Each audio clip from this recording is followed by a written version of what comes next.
আপনারা সিলেটের মানুষ, মুক্তিযুদ্ধে জেনারেল উসমানী মুক্তিযোদ্ধাদের নেতৃত্ব দিয়েছিলেন। সেই সিলেটের কিছু ন্যায্য দাবি যুগ যুগ ধরে ঝুলে আছে, বাস্তবায়ন হচ্ছে না। একটা প্রবাসী বহুল এলাকা হিসাবে নামে মাত্র একটা আন্তর্জাতিক বিমানবন্দর আছে, এখনো তা পূর্ণাঙ্গতা পায়নি। আজকের এই সমাবেশ থেকে দাবি করছি, অবিলম্বে সিলেট এমএজি উসমানী বিমানবন্দরকে আন্তর্জাতিক বিমানবন্দরে পরিণত করুন। আজকে এখানে দাঁড়িয়ে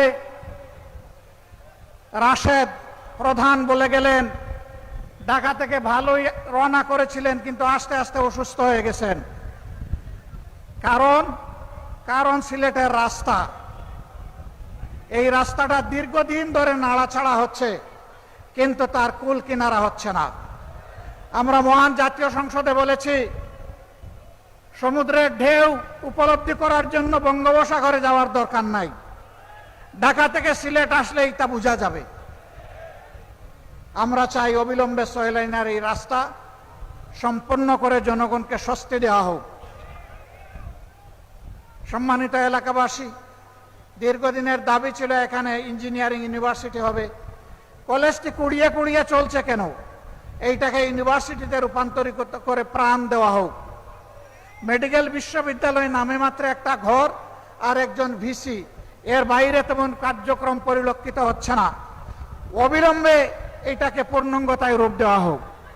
আর অনেক দাবি সিলেটবাসীর আছে, তবে আমরা জানি না কার কাছে এই দাবি পেশ করছি। আদৌ তারা এই দাবি বাস্তবায়ন করবে কিনা আমরা তা জানি না। যেহেতু তারা সরকারে আছেন, এই জন্য দাবি পেশ করে গেলাম। আমরা কথা দিয়ে গেলাম, আল্লাহ তাআলা যদি আমাদেরকে কোনোদিন এই দেশ পরিচালনার সুযোগ দেন, এই 11 দলকে, ইনশাল্লাহ আপনাদের দাবি আমরা অক্ষরে অক্ষরে বাস্তবায়ন করব। প্রিয় সিলেটবাসী, শুনেছেন যে আজকের এই বিভাগীয় সমাবেশ আমাদের শেষ সমাবেশ।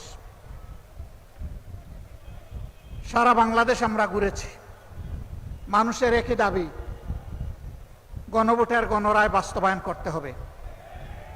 আপনারা উভয়ে ভোট চেয়েছেন, সরকারি দল ভোট চেয়েছেন, বিরোধী দল ভোট চেয়েছেন, আমাদেরকে হা ভোট দিতে বলেছেন, আমরা হা ভোট বিজয়ী করে দিয়েছি।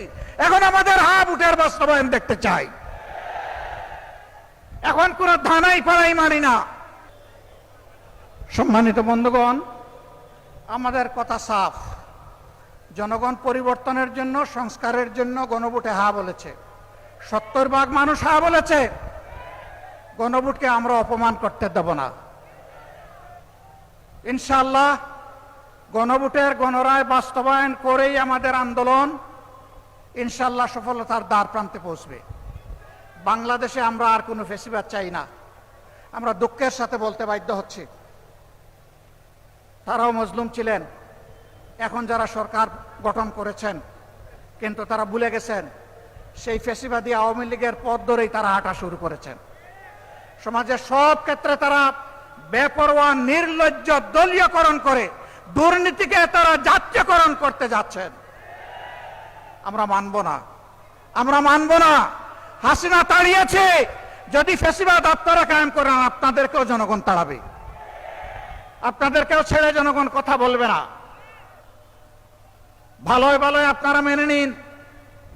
যদি না মানেন, তাহলে ইনশাআল্লাহ তাআলা লাজিম এই দেশের মানুষ জীবন দিয়ে পঙ্গুত্ব বরণ করে গুলি খেয়ে শিখে নিয়েছে মুক্তির পথে কিভাবে হাঁটতে হয়। আমরা আমাদের শহীদদের সাথে বেঈমানি করব না, জুলাই যোদ্ধাদের সাথে বেঈমানি করব না, 18 কোটি মানুষের সাথে বেঈমানি করব না। আমরা কথা রাখবো ইনশাআল্লাহ, জীবন দিয়ে হলেও লড়াই করে কথা রাখবো ইনশাআল্লাহ। সেই লড়াই সিলেটবাসী আপনারা সাথে থাকবেন, থাকবেন সত্যি? আলহামদুলিল্লাহ, সেই লড়াইয়ের জন্য প্রস্তুত হন। ডাকার জন্য ডাক আসবে, গড়ে গড়ে সেই লড়াইয়ের দুর্গ গড়ে তুলতে হবে। দেশ থেকে ফেসিবাদ, দেশ থেকে চাঁদাবাজ, দেশ থেকে দুর্নীতিবাজ, দেশ থেকে দুঃশাসন দূর না হওয়া পর্যন্ত আমাদের লড়াই তীব্র থেকে তীব্রতর হবে ইনশাআল্লাহ। আমরা থামবো না। মুক্তির মঞ্জিলে এই আন্দোলন না পৌঁছা পর্যন্ত ইনশাআল্লাহ আমরা থামবো না। আমি জাতীয় নেতৃবৃন্দকে সিলেটবাসীর পক্ষ থেকে আন্তরিক ধন্যবাদ এবং কৃতজ্ঞতা জানাচ্ছি। তারা মূল্যবান সময় কোরবানি স্বীকার করে এখানে এসেছেন।